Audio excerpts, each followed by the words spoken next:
നമസ്കാരം. ആറാം ഇന്ദ്രിയം അഥവാ സിക്സ്ത് സെൻസ് എന്നത് യാഥാർത്ഥ്യമാണ്. നമ്മുടെ പഞ്ചേന്ദ്രിയങ്ങൾ അഥവാ ചെവി, കണ്ണ്, മൂക്ക്, നാവ്, ത്വക്ക് എന്നിവ കൊണ്ട് കാണാനോ മനസ്സിലാക്കാനോ സാധിക്കാത്ത കാര്യങ്ങൾ നമുക്ക് മനസ്സിലാക്കാൻ കഴിയുമോ?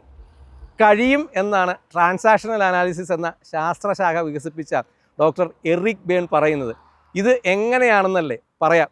മനുഷ്യൻ്റെ വ്യക്തിത്വത്തെ നിയന്ത്രിക്കുന്ന 3 ഭാവങ്ങളായ പിതൃഭാവം, ശിശുഭാവം, പക്വഭാവം എന്നിവയെക്കുറിച്ച് കഴിഞ്ഞ എപ്പിസോഡിൽ പറഞ്ഞിരുന്നല്ലോ. ഇതിൽ നമ്മുടെ സ്വഭാവത്തെ വളരെയേറെ സ്വാധീനിക്കുന്ന ഒന്നാണ് ശിശുഭാവം അഥവാ ചൈൽഡ് ഈഗോ സ്റ്റേറ്റ്. ബാല്യകാല അനുഭവങ്ങളുടെ ഒരു ശേഖരമാണ് ശിശുഭാവം. ശിശുഭാവത്തിനകത്താണ് ഈ അതീന്ദ്രിയ ശേഷിയുള്ളത്. നമുക്ക് മനസ്സിലാക്കാൻ സാധിക്കാത്ത പ്രകൃതിയിലെ ചില കാര്യങ്ങൾ ഗ്രഹിക്കുവാൻ ചില മൃഗങ്ങൾക്കും പക്ഷികൾക്കുമൊക്കെ കഴിയും. കാലാവസ്ഥയിലുണ്ടാകുന്ന മാറ്റങ്ങൾ തിരിച്ചറിഞ്ഞ് കൊടുങ്കാറ്റിനും പേമാരിക്കും മുമ്പ് കൂടണയുന്ന മൃഗങ്ങൾക്ക് നമ്മൾ ഇൻഡ്യൂഷൻ എന്നൊക്കെ വിളിക്കുന്ന അതീന്ദ്രിയ ശേഷിയുണ്ട്. ചെറിയ കുട്ടികളിൽ ഈ കഴിവ് കൂടുതൽ പ്രകടമാണ്. അമ്മയും കുഞ്ഞുമായുള്ള ആശയവിനിമയം ഈ ശേഷി ഉപയോഗിച്ചാണ് നടക്കുന്നത്. നമുക്ക് വളർത്തിയെടുക്കാവുന്നതാണ് ഈ കഴിവെന്നാണ് ഡോക്ടർ ബേൺ പറയുന്നത്. അനുഭവങ്ങൾ, ഇൻഡ്യൂഷൻ, സർഗാത്മകത, ആസ്വാദനശേഷി, ഒരു കാര്യം അറിയുവാനുള്ള ആഗ്രഹം എന്നിവയെല്ലാം ശിശുഭാവത്തിൻ്റെ പ്രത്യേകതയാണ്. പുതുമ കണ്ടെത്താനുള്ള കഴിവും ശിശുഭാവം നൽകുന്നതാണ്.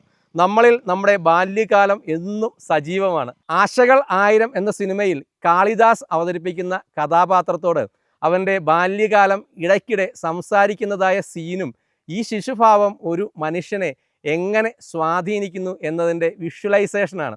കുട്ടിക്കാലത്തെ ഓർമ്മകൾ തീവ്രത കൂടിയ വൈകാരിക അനുഭവങ്ങളായതിനാൽ അവ ദീർഘകാലം പിന്നീടുള്ള നമ്മുടെ സ്വഭാവത്തെ സ്വാധീനിക്കും. സിനിമയിലെ ചില രംഗങ്ങൾ കണ്ട് നമ്മൾ കരയാറുണ്ടല്ലോ. ഇത് നമ്മുടെ ശിശുഭാവം അനുഭവിച്ച ബുദ്ധിമുട്ടുകൾ സിനിമയിലൂടെ വീണ്ടും നമ്മൾ അനുഭവിക്കുന്നത് മൂലമാണ്. നമ്മൾ അനുഭവിക്കുന്ന നിരവധി മാനസിക അസ്വാസ്ഥ്യങ്ങൾക്കും വ്യക്തിത്വ വൈകല്യങ്ങൾക്കും വ്യക്തിബന്ധ തകരാറുകൾക്കുമൊക്കെ പിന്നിൽ മുറിവേറ്റ് കിടക്കുന്ന ഒരു കുട്ടിക്കാലമുണ്ട്. നമ്മുടെ കുട്ടികൾക്ക് സന്തോഷകരമായൊരു കുട്ടിക്കാലം നൽകിയാൽ അവർ ജീവിതത്തിൽ പതറാതെ മുന്നേറുമെന്ന് പറയുന്നതും ശിശുഭാവം ഒരു വ്യക്തിയുടെ ജീവിതത്തിലുണ്ടാക്കുന്ന സ്വാധീനം മനസ്സിലാക്കിക്കൊണ്ടാണ്.